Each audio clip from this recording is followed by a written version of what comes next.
Evangelio del día domingo 3 de marzo de 2024.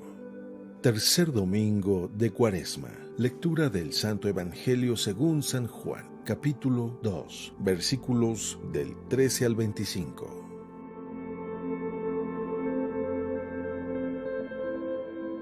Cuando se acercaba la Pascua de los judíos, Jesús llegó a Jerusalén y encontró en el templo a los vendedores de bueyes, ovejas y palomas y a los cambistas con sus mesas.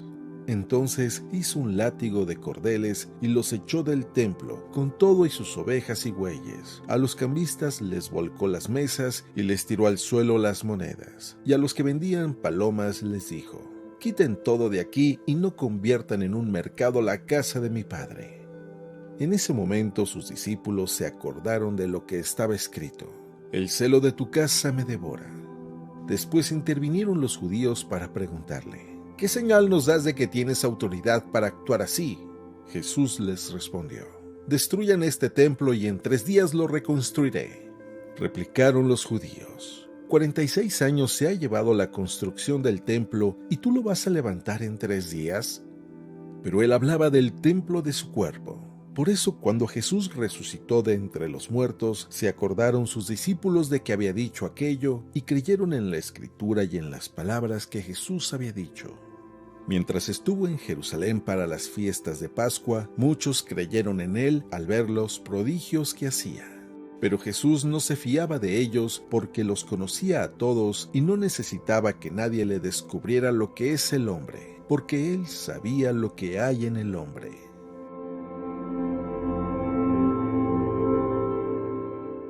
Palabra del Señor.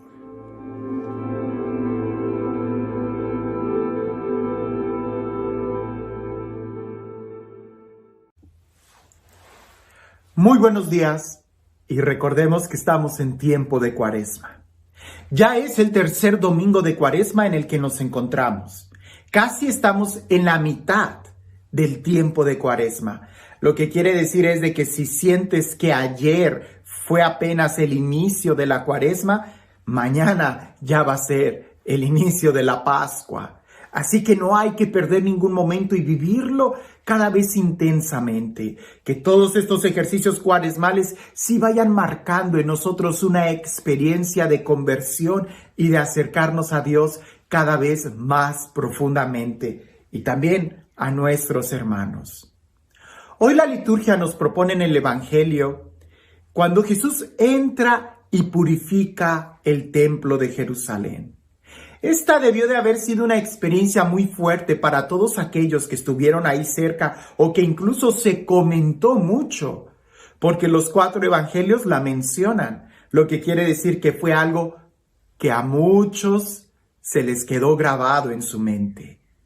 Jesús llega, hace un cordel y empieza a expulsar a todos los animales que se vendían en el templo junto con los vendedores y volcaba las mesas de cambio. Una acción muy fuerte. Y lo interesante es de que nadie detuvo a Jesús. Lo que quiere decir es que la mayoría de los que eran la autoridad sabían que no era algo completamente correcto el estar vendiendo los animales adentro del templo. Ahora, tenemos que ir un poco más adentro a esta acción, porque no quiere decir que el templo se haya estado convirtiendo en una veterinaria o en algo por el estilo, no. Los animales que se vendían en el templo eran los mismos animales que se iban a utilizar como víctimas para los sacrificios.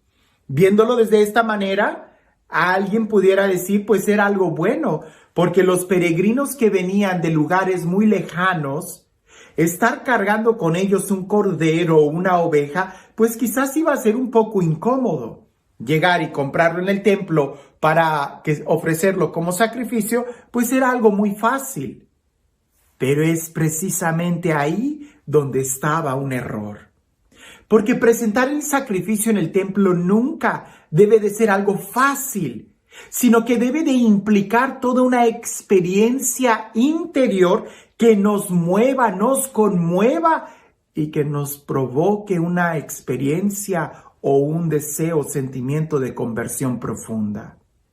Era muy diferente cuando alguien de entre todos los animales que tenía en su casa, pensemos en todas las ovejas, tenía que escoger una para presentarla como sacrificio y tenía que escoger la mejor.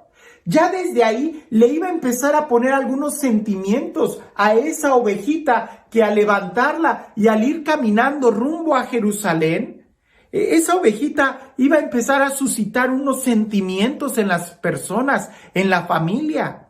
Imagina por un momento el niño pequeño que le da de comer a la ovejita y ahí está jugando con ella y que después la vea sacrificarse en el templo y que se le esté explicando a la familia es que la paga del pecado es la muerte y cuando nosotros fallamos tenemos que presentar un sacrificio en el templo. Claro que eso iba a causar una experiencia interior en el corazón de las familias que desde su casa venían y ofrecían una oveja. O si alguien no era ganadero, no tuviera animales, pues desde su casa tendría que comprar una para poder traerla y que provocara la misma experiencia. Sí, debió de haber sido algo muy incómodo estar viajando con un cordero. Pero era precisamente eso, el poder entender lo incómodo que es vivir con un pecado en nuestra vida. Ir y comprarlo justo a la puerta del templo y a lo mejor pudiéramos imaginar que ya te vendían todo el servicio completo. ¿Quiere una oveja? Sí. ¿Esta? Sí, está bien. Nosotros se la llevamos hasta el altar del sacrificio. Ya ni siquiera tocaban las ovejas. Era algo totalmente externo, no había ninguna conexión emocional entre la víctima y el oferente, el que la presentaba. Ese era el primer error.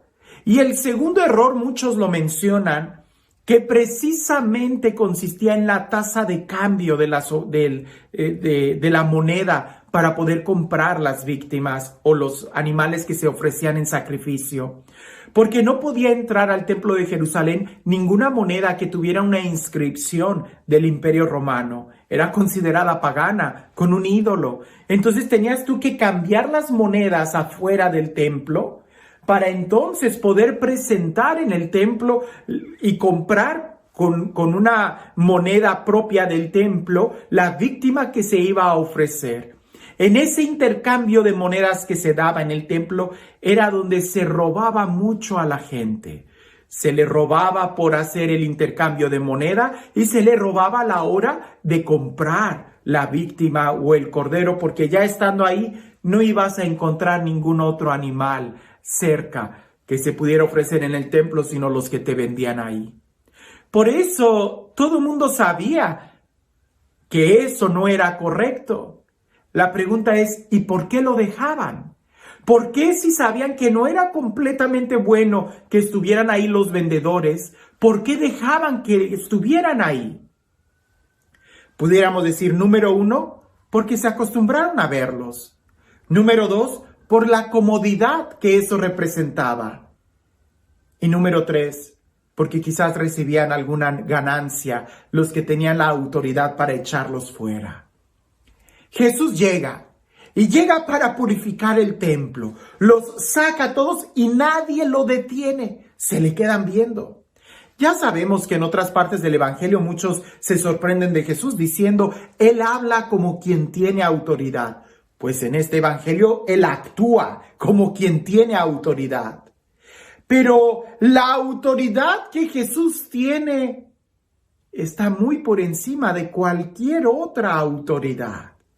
Tratar de purificar el templo, le preguntan a Jesús, ¿con qué autoridad lo haces? Y fíjate con qué autoridad Él responde, destrúyanlo y en 3 días lo volveré a reconstruir.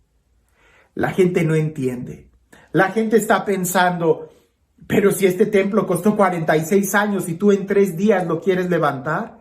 Jesús estaba hablando de otro templo, del templo de su cuerpo, del templo de cada uno de nosotros. Él viene en realidad para purificar otro templo, nuestro templo.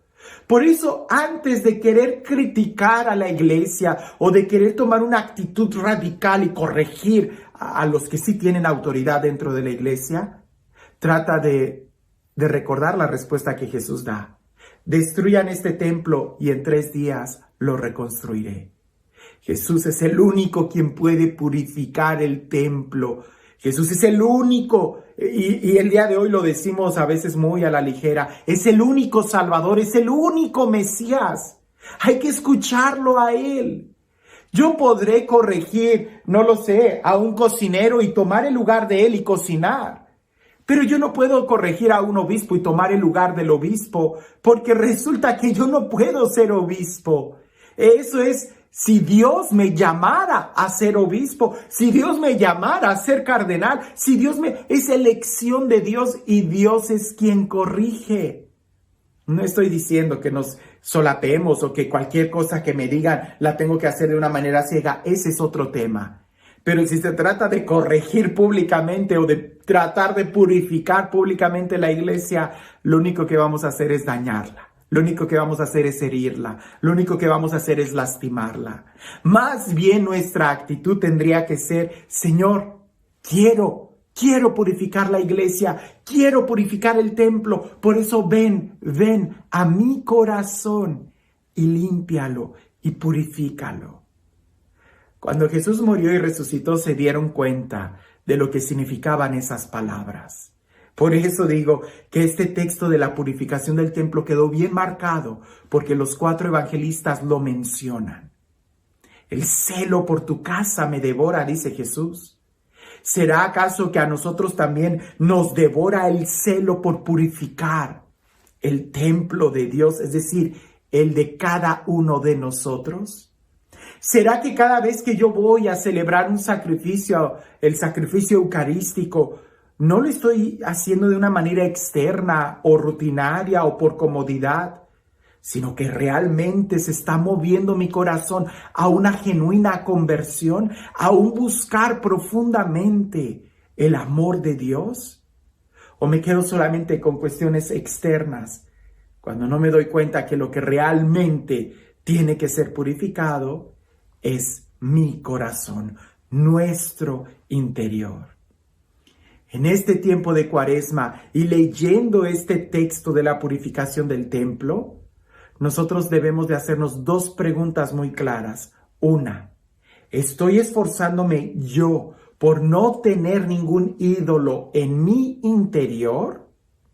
Y segunda, ¿en realidad dejo que Jesús venga y me purifique, aunque eso me duela, aunque eso me incomode, aunque eso me haga perder intereses? Porque es Jesús el único quien puede purificar el templo, porque es el único quien tiene la autoridad para hacerlo.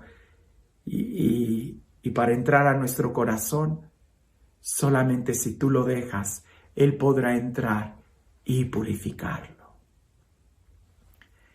Este Dios, el Dios del amor, el Dios de la vida, el Dios de la paz, el Dios que nos ama, el Dios que se acerca a nosotros para limpiarnos, para purificarnos, para restaurarnos, que sea Él quien el día de hoy nos bendiga. En el nombre del Padre, del Hijo y del Espíritu Santo. Cuentan que había un hombre que ya estaba a punto de jubilarse, de retirarse. Él se dedicaba a construir casas y era muy bueno para eso.